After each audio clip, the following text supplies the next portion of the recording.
తెలియజేస్తూ ప్రస్తుతం మల్కాజ్గిరి ఎంపీ మరి ఈటెల రాజేంద్ర గారు మాట్లాడాల్సిందిగా కోరుతా ఉన్నాం.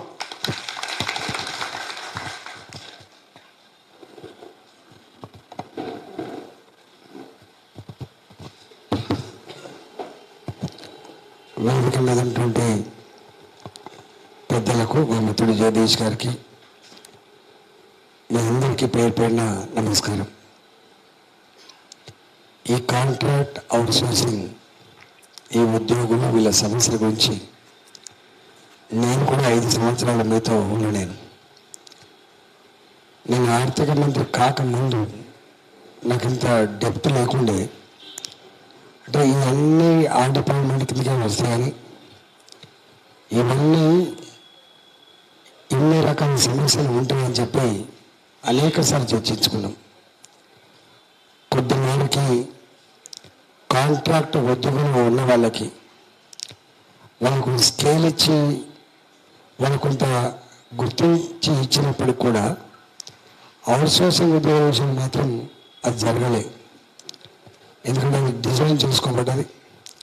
చివరికి మేము ఆయా డిపార్ట్మెంట్ పరంగా మీరే ఒక ఏజెన్సీ క్రియేట్ చేసుకొని ఈ కమిషన్ లేకుండా, ఈ బాధలు లేకుండా ఖచ్చితంగా వాళ్ళకు పూర్తి ప్రభుత్వం ఎంత ఇస్తుందో అంత చర్చ ఏర్పాటు చేయమని చెప్పి కోరినాం మేము అప్పుడు.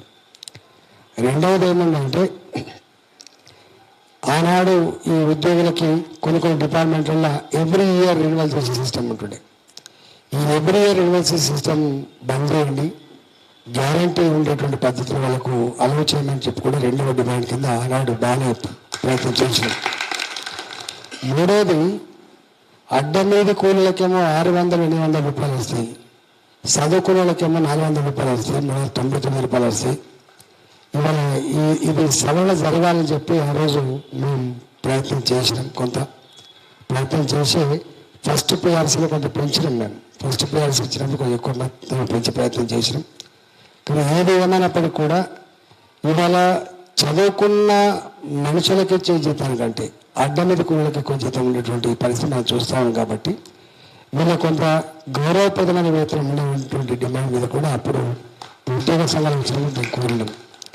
నాలుగవది, అసలు మొత్తం సిస్టంలో వీళ్ళేం పడాలనుకుంటున్నాం, ఈ అవుట్సోర్సింగ్ ఉద్యోగులు చేసేంత ఎట్టి చాకిరి ప్రభుత్వ ఉద్యోగులు కూడా చేయరు వాస్తవంగా. ఎందుకంటే ఏ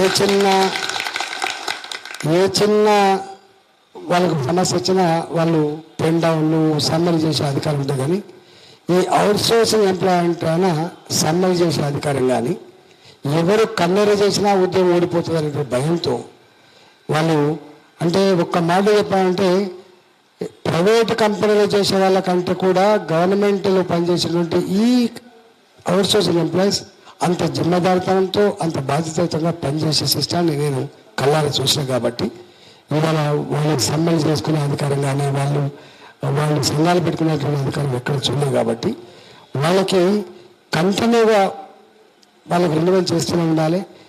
ఎక్కడన్నా ఉద్యోగ అవకాశాలు పూర్తి స్థాయిలో నింపే అవసరం వచ్చినప్పుడు వీళ్ళకి సంవత్సరాలకి ఇంత పెంచి వాళ్ళకి అవసరమైతే 45 ఏళ్ళు 50 ఏళ్ళకు కూడా. ఎందుకంటే వాళ్ళు ఒకసారి ఈ ఉద్యోగాలు వచ్చిన పడే ఏముందంటే సైకలాజికల్గా ఇక మళ్ళీ ఇంకొక ఉద్యోగానికి రావాలని, మళ్ళీ ఇంకో దాంట్లో పోవాలనేటువంటిది ఎందుకు మర్చిపోయి దీన్నే సర్వస్వంగా భావించి ఆ డిపార్ట్మెంట్తో ఉండేటువంటి అనుబంధం కావచ్చు, ఉద్యోగంతో ఉండే అనుబంధం కావచ్చు, ఇక అట్లనే ఇరుక్కపోతాం. ఎన్ని సంవత్సరాలు వేసినప్పటికీ కూడా గింతే తప్ప, గొర్రెతోక బెత్తలు తప్ప ఎన్నడూ వాళ్ళ జీవితాల్లో వెలుగు నింపే పరిస్థితి లేదు. నాకు తెలిసి ఒక అవుట్సోర్సింగ్ ఉద్యోగం జీవితంలో ఎన్నడూ ఒక ఇల్లు కట్టుకోలేడు. ఒక అవుట్సోర్సింగ్ ఉద్యోగం పిల్లలకి ఒక 20 లక్షలు 30 లక్షలు డొనేషన్ ఇచ్చి చేయించేటువంటి ఆస్కారం లేదు. వీళ్ళకి హెల్త్ కార్డు చక్కగా లేవు. వీళ్ళకి అంటే బిలో పావర్టీ లైన్ కింద జమ చేసి వీళ్ళకి కూడా ఇళ్ళు ఇవ్వాలి, ఇళ్ళ జాగాలు ఇవ్వాలి, హెల్త్ కార్డులు ఇవ్వాలి, రేషన్ కార్డు ఇవ్వాలని చెప్పి ప్రయత్నం చేసిన కొంత, కానీ అవి కాలేదు. కానీ నిన్న గెస్ట్ హెచ్ఎస్ ఫోన్ చేస్తా ఉన్నారు. ఇక్కడ ఇష్యూ ఏంటంటే అందరు దాస్తున్న అంశం ఏంటంటే, అంటే ఫెయిర్నెస్ లేదు, ఎవరి నిజాయితీ లేదు. ఇవాళ ఎన్ని లక్షల ఉద్యోగాలు ఖాళీ ఉన్నాయని చెప్పి వీళ్ళు చెప్తున్నారు లెక్కలు. అవన్నీ కూడా కాంట్రాక్ట్ వాళ్ళతో లేదా గెస్ట్ లెక్చరర్స్ పేరుతో లేదా అవుట్ సోర్సింగ్ పేరుతో నిండి ఉన్నాయి. ఇవాళ వీళ్ళు వచ్చిందంటే వాళ్ళు వెళ్ళిపోవాల్సిందే. వాళ్ళు 50 ఏళ్ళు దాటిన వాళ్ళు, ఆ డిపార్ట్మెంటే నమ్మిన వాళ్ళు, అదే పనిలో నిష్ఠాతులై ఉన్న వాళ్ళు, అక్కడే ఉన్న వాళ్ళు, ఇంకొక పని చేతకాని వాళ్ళు, ఇంకో దగ్గర పోని వాళ్ళు, 50 ఏళ్ళ తర్వాత ఏ కంపెనీకి పోయినా కూడా, ఏ ప్రైవేట్ సంస్థ దగ్గర పోయినా కూడా తీసుకొని పరిస్థితులు కూడా అన్నమో రామచంద్ర అని చెప్పి రోడ్ల మీద పడడం తప్ప వాళ్ళకి ఇంకో గ్యారెంటీ అయితే లేదు. నేను ఇవన్నీ అనేక రకాల, నేను దీంట్లో తనిఖీలో చూసిన కాబట్టి దాంట్లో గంట చెప్పిన ఓడలని బాధలు ఉన్నాయి. దాదాపు లక్షల మంది 2 lakhs అబోవ్ ఉన్నటువంటి సందర్భం చూసినాం. కాబట్టి ఇవాళ నేను ఈ ప్రభుత్వాన్ని మీ తరపున నేను కూడా డిమాండ్ చేస్తున్నా. ఆనాడు కొన్ని చేసినాం. ఫర్ ఎగ్జాంపుల్ 1650 రూపాయల కంటింజెంట్ ఎంప్లాయీస్ ఉండే వాళ్ళు 6 కోసం వచ్చిండు.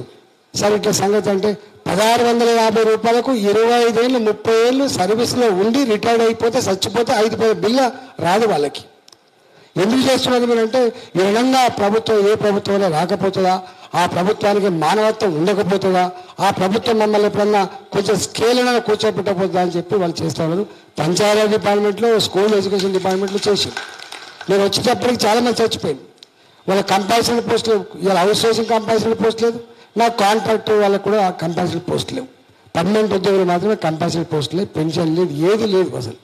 ఇవాళ అప్పుడు ఆ కంటింజెంట్ ఎంప్లాయీస్కి 1650 రూపాయలు అంటే నేనే వాళ్ళకి నాయకత్వం వహించి నేనే మీకు లీడర్ అని చెప్పి 1 రూపాయి కూడా ఖర్చు లేకుండా ఫస్ట్ పేజ్ కింద ఒకేసారి చేయడం కష్టమైంది కాబట్టి అని చెప్పి ఫస్ట్ 4000 రూపాయలు జీవో ఇచ్చిన, 4000 రూపీస్ పర్ మంత్. ఆ తదుపరి 8000 రూపీస్ కోసం జీవో కోసం నేనే ప్రయత్నం చేసిన.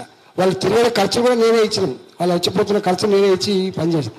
చాలా మట్టుకు అంటే ఫస్ట్ పిఆర్సీలోనే ఈ కాంట్రాక్ట్ కానీ అవుట్ సోర్సింగ్ కానీ వివిధ పేరుతో పిలువబడిన గెస్ట్ లెక్చరర్స్ కానీ వీళ్ళందరికీ అప్పుడే ఇంత లాభం జరిగింది. తెలంగాణ విద్య పుణ్యమని చెప్పి అప్పుడే ఇంత లాభం జరిగింది. ఎందుకంటే 42% ఫిట్మెంట్ ఇచ్చినాం కాబట్టి అప్పుడు వీళ్ళకు కూడా కొంత లాభం జరిగింది. కాబట్టి ఈ మాత్రం ఉన్నది.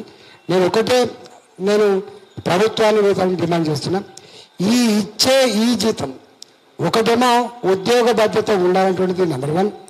నెంబర్ 2, వీళ్ళకు కూడా ప్రభుత్వ ఉద్యోగులకు వాళ్ళ అమ్మానాలకు డిసీజ్ వచ్చినప్పుడు, వాళ్ళ కుటుంబ సభ్యులు వైద్యపరంగా వచ్చినప్పుడు ఏ హెల్త్ కార్డు అయితే ఇవ్వాలో ఈ హెల్త్ కార్డు ఇవ్వాలంటుంది. 3వది ఆటోమేటిక్ రెన్యువల్ చేయించాలనుకుంటుంది. 4వది పిఆర్సీ ఎట్లా వేసి ఎట్ట ప్లేస్లో అదే పద్ధతిలో వీళ్ళకు కూడా ఇవ్వాలని చెప్పి, ఇవాళ ధరలు పెరుగుతూనే డిఏ ఇస్తారు కాబట్టి ఎట్లా ధరలు పెరిగితే అట్లా కూడా వీళ్ళకి కూడా కొంత యాడ్ చేస్తే కుటుంబాన్ని పోషించుకుంటారు. నాకు తెలిసి ఈ అవుట్ సోర్సింగ్ ఉద్యోగులకి 25,000 రూపాయల జీతాల కంటే ఎక్కువైతే ఉన్నది ఉంటారు.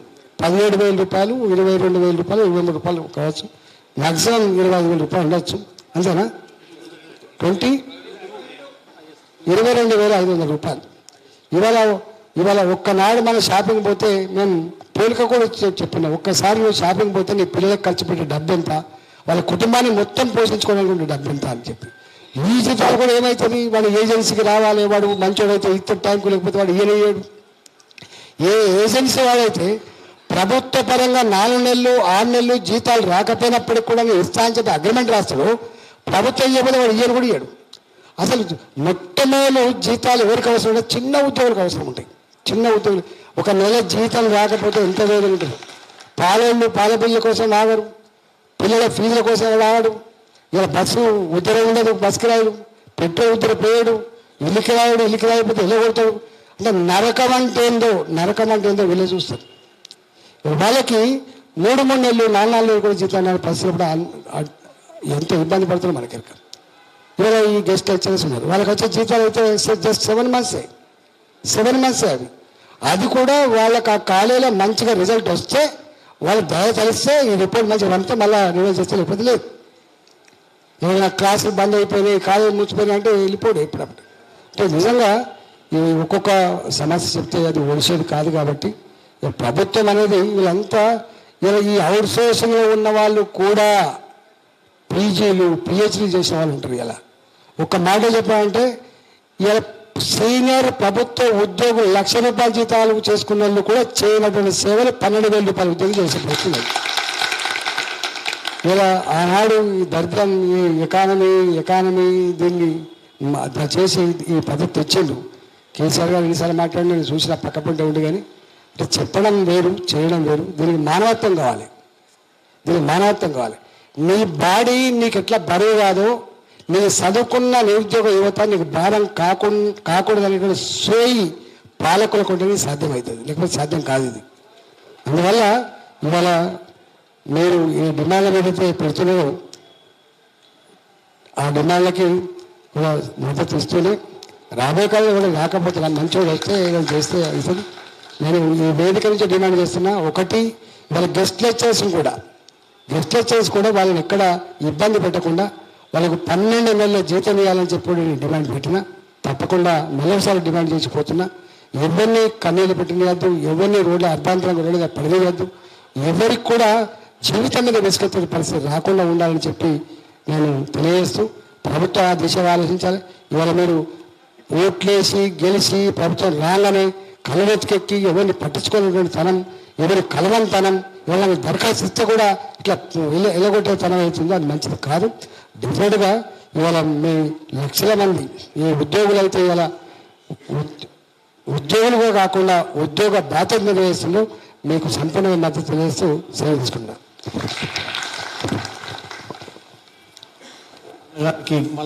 అన్నగారికి రాష్ట్ర అవుట్ సోర్సింగ్ ఉద్యోగస్తులు అందరూ 2 లక్షల మంది అవుట్ సోర్సింగ్ ఉద్యోగస్తులు